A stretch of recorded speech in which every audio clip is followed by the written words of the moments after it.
Assalamualaikum warahmatullahi wabarakatuh. Perkenalkan, nama saya Rahmi Makmur dengan NIM 20062AF dari kelas reguler B. Saya dari kelompok 3 dengan materi yang berjudul transportasi pada tumbuhan. Di sini saya akan menjelaskan tentang vascular tissue.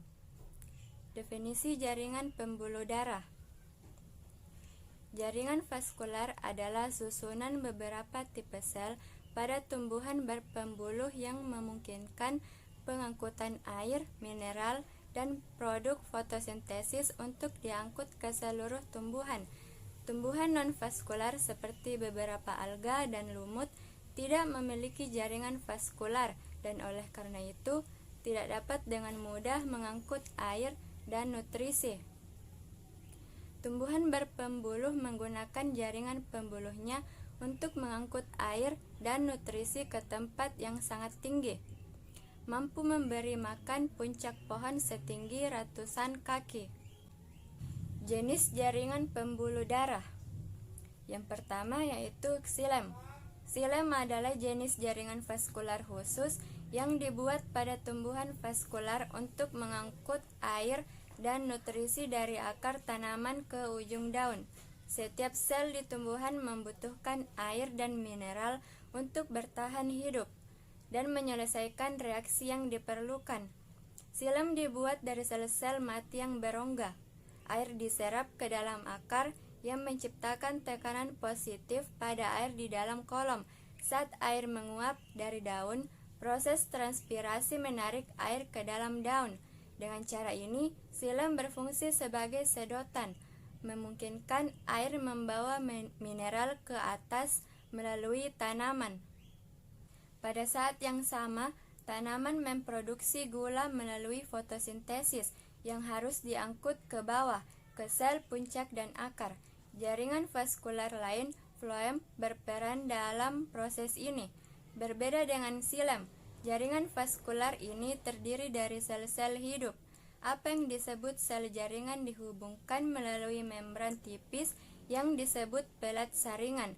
Melalui saluran sel floem gula diangkut ke seluruh tanaman. Tidak seperti air, gula kental dan encer. Floem membutuhkan masukan air dari xilem dan protein khusus untuk membantu dengan cepat melewati gula melalui tanaman. Struktur jaringan pembuluh darah. Pada spesies tumbuhan yang berbeda, jaringan pembuluh disusun secara berbeda. Biasanya, sel-selnya panjang, sempit, dan berbentuk tabung. Jaringan pembuluh juga sering tersusun menjadi berkas-berkas di dalam batang atau daun. Di bawah ini adalah perbandingan jaringan pembuluh yang terdapat pada tumbuhan monokotil dan dikotil.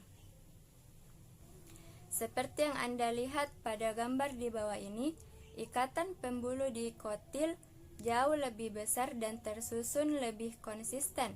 Spesies monokotil di sisi lain menyebarkan xilem dan floem dari jaringan pembuluh darah di seluruh batang. Kedua metode ini mencerminkan struktur tanaman itu sendiri. Monokotil cenderung tumbuhan seperti rumput yang memiliki urat dan daun yang berjalan paralel.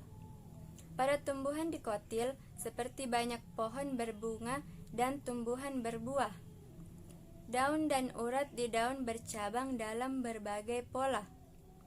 Organisasi ini menyukai jaringan vaskular yang lebih terorganisir dan dapat bercabang seiring pertumbuhan tanaman. Pada dikotil berkayu, jaringan pengangkut bahkan lebih teratur, dengan lapisan kambium pengangkut yang menghasilkan xilem di bagian dalam dan floem di bagian luar. Lapisan ini diproduksi secara musiman, yang memberikan karakteristik cincin pada tanaman berkayu, dengan menambah jaringan pembuluh setiap musim. Tanaman ini dapat menangani peningkatan pertumbuhan dan menjadi sangat besar. Beberapa tumbuhan monokotil seperti palem telah mengadopsi teknik pertumbuhan sekunder sambil mempertahankan susunan jaringan pembuluh yang tersebar. Fungsi jaringan pembuluh darah. Jaringan vaskular berfungsi terutama dalam menjaga keseimbangan air dan keseimbangan gula tanaman. Sel tumbuhan tidak hanya membutuhkan air untuk menyelesaikan fungsi biologis dasar, mereka juga membutuhkan mineral dan nutrisi yang ditemukan di dalam tanah untuk menyelesaikan pekerjaannya. Sebagian besar tanaman memiliki pori-pori kecil di daun yang disebut stoma, yang memungkinkan air menguap dan pertukaran gas. Untuk mendapatkan lebih banyak air dan nutrisi ke dalam sel-sel daun, pori-pori kecil ini terbuka. Saat air menguap, gaya adhesi dan kohesi menarik air ke atas tabung silam. Saat air diserap melalui akar, ini juga menciptakan tekanan dari bawah untuk memaksa air ke atas. Tabung silam sempit untuk mendukung tindakan ini, tetapi ada banyak dari mereka yang dibunda bersama. Saat air bergerak naik dan masuk ke daun, sebagian diperlukan untuk melarutkan gula yang dibuat oleh fotosintesis dan membawanya kembali ke tanaman. Ingatlah bahwa fotosintesis menghasilkan glukosa yang akan digunakan tanaman sebagai energi. Tanaman menggabungkan molekul glukosa untuk membuat sukrosa, gula penyimpanan sementara.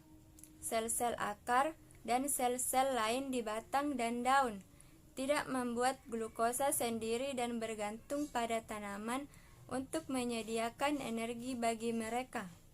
Sel-sel floem bekerja untuk mengangkut energi yang diciptakan ini ke seluruh tanaman dari sel sumber, seperti daun, ke sel penampung, seperti yang ada di akar.